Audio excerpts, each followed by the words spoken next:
24 hours 24 लीला story 9। आज का story शुरू होता है महाभारत के बाद।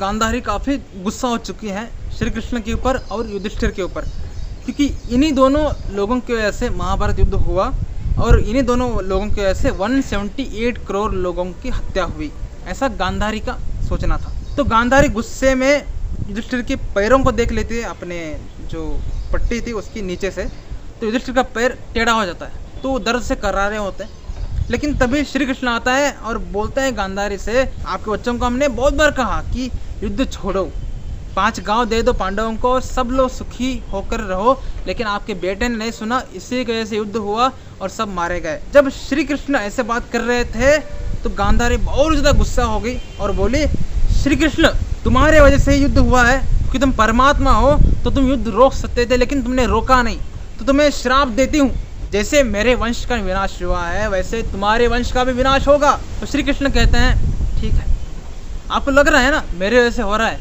तो आज रात कुछ अलग सीन होने वाला है।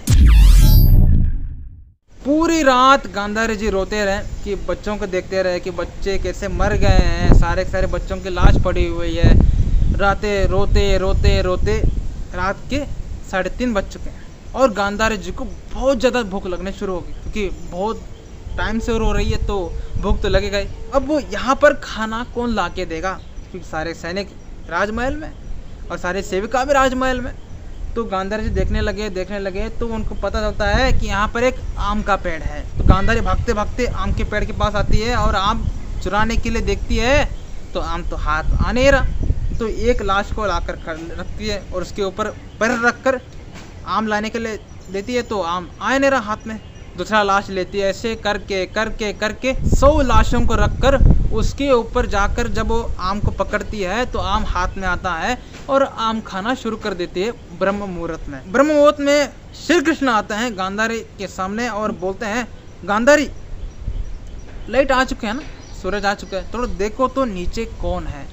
तो जब गांधारी नीचे देखती है तो उसको पता चलता है कि सारे के सारे उसके बच्चे हैं, जिनकी लाशों को उठाकर गांधारी आम खा रही। तो उस वक्त श्री कृष्ण कहते हैं, पता चला गांधारी, अटैचमेंट हम सबको अपने धर्म का पालन नहीं करने देता, और आप अपने बेटे से इतने ज़्यादा अटैच रहे थे, आपने मुझे गालियाँ दे दिया। तो गांधारी बहुत ज़्यादा विलाप करने लगती है कि मैंने भगवान को श्राप दे दिया, और ये समझ नहीं पाई कि अपने बच्चों के ऊपर बैठकर मैं आम खा रही हूँ। हम जब तक भगवान को नहीं समझ पाते, हम भगवान को कर्ज करने लगते हैं कि भगवान के ऐसे हमारा बच्चा गया है, भगवान के ऐसे हमारा पति गया है, भगवान के ऐसे हमारे अंदर दुख है, भगवान के ना होने की वजह से हमारी ज़िंदगी में दुख है। अगर भगवान हमारी ज़िंदगी में होते तो हमारी ज़िंदगी में दुख आते ही नहीं। हमारी ज़िंदगी में अंधकार दुख इसीलिए है कि वहाँ पर भगवान नहीं है। जिस वक्त हम भगवान से अपने आप को लिंक कर लेंगे, हमारी ज़िंदगी में दुख आएंगे तो भी हमें सुख देने के लिए।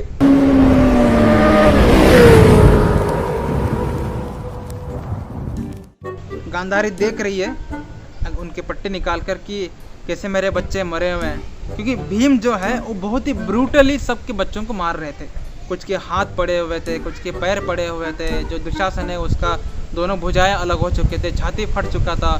जो दुर्योधन है उसकी जो जंगा थी वो टूट चुकी है और वो दर्द से कराहता हुआ मर चुका है। ऐसा सीन देखकर गांधारी जी की दिमाग तो है पूरी तरीके से गुस्सा हो गया थी गांधारी जी।